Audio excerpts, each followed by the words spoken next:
Assalamualaikum warahmatullahi wabarakatuh. Perkenalkan, nama saya Ines dari Prodi Gizi kelas A.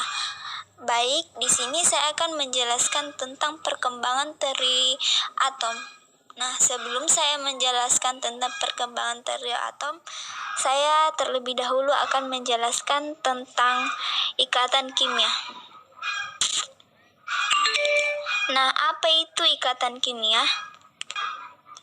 Ikatan kimia adalah ikatan antar atom yang terjadi agar atom yang berkaitan di dalamnya memiliki konfigurasi elektron stabil. Konfigurasi elektron stabil adalah konfigurasi elektron yang sama seperti gas mulia atau golongan 8A, yaitu konfigurasi elektron yang memiliki elektron valensi sama dengan 2 atau duplet, atau umumnya memiliki elektron valensi 8 atau oktet. Jadi, bisa dibilang yang mempunyai peranan penting pada ikatan kimia adalah elektron valensi.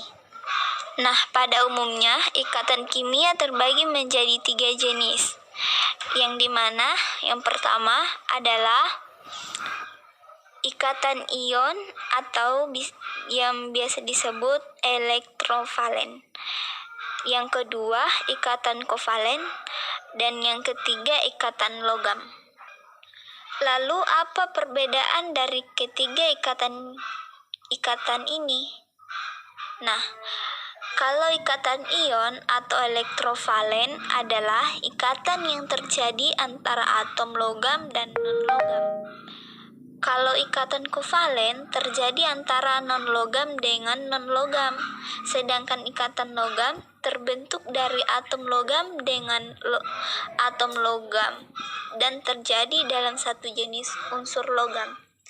Nah, itulah tadi materi pertama tentang ikatan kimia.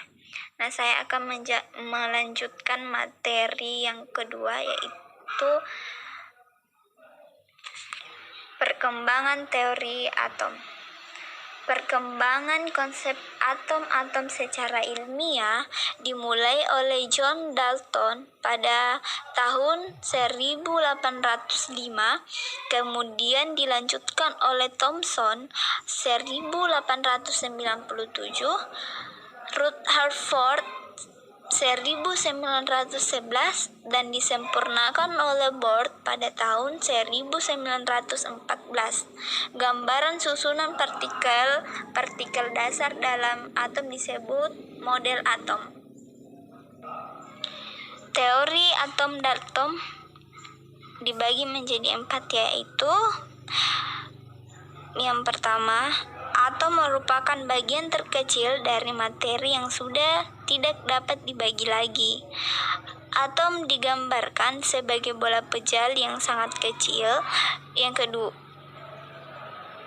kedua, atom digambarkan sebagai bola pejal yang sangat kecil. Suatu unsur memiliki atom-atom yang identik dan berbeda untuk unsur yang berbeda. Yang ketiga, atom-atom bergabung membentuk senyawa dengan perbandingan bilangan bulat dan sederhana. Yang keempat, reaksi kimia merupakan pemisahan atau penggabungan atau penyusunan kembali dari atom-atom sehingga atom tidak dapat diciptakan atau dimusnahkan. Hipotesa Dalton digambarkan dengan model atom sebagai bola pejal. Teori atom Dalton tidak dapat menerangkan suatu larutan dapat menghantarkan listrik. Teori atom J.J. Thomson. Hasil eksperimennya menyatakan ada partikel bermuatan negatif dalam atom yang disebut elektron. Atom adalah suatu bola pejal yang permukaannya dikelilingi oleh elektron dan partikel lain yang bermuatan positif, sehingga atom bersifat netral. Teori atom Rutherford. Eksperimen yang dilakukan Rutherford adalah penambahan lempeng emas tipis dengan partikel alfa. Hipotesa dari Rutherford adalah atom yang tersusun dari inti atom dan elektron yang mengelilinginya. Inti atom bermuatan positif dan massa atom berpusat pada inti atom.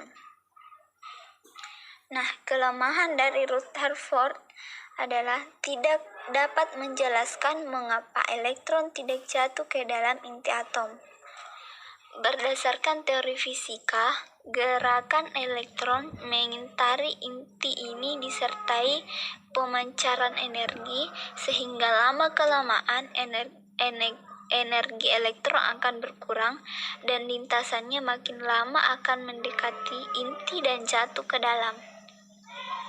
Nah, teori atom Niels-Bohr. Kelemahan dari Rutherford diperbaiki oleh Niels-Bohr dan menyusun teori atomnya. Dibagi menjadi 4, yaitu yang pertama, atom terdiri dari inti yang bermuatan positif dan dikelilingi oleh elektron yang bermuatan negatif di dalam suatu lintasan. Yang kedua, elektron yang bergerak tidak melepas dan tidak menyerap energi. Yang ketiga, elektron bergerak pada lintasan tertentu dan lintasannya diberi nomor 1, 2, 3 dan diberi lambang KLM.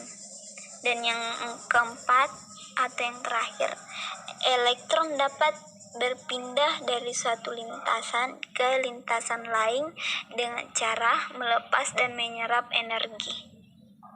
Nah, itulah tadi pemaparan materi dari saya. Lebih dan kurangnya mohon dimaafkan. Bila ada salah-salah kata mohon dimaafkan.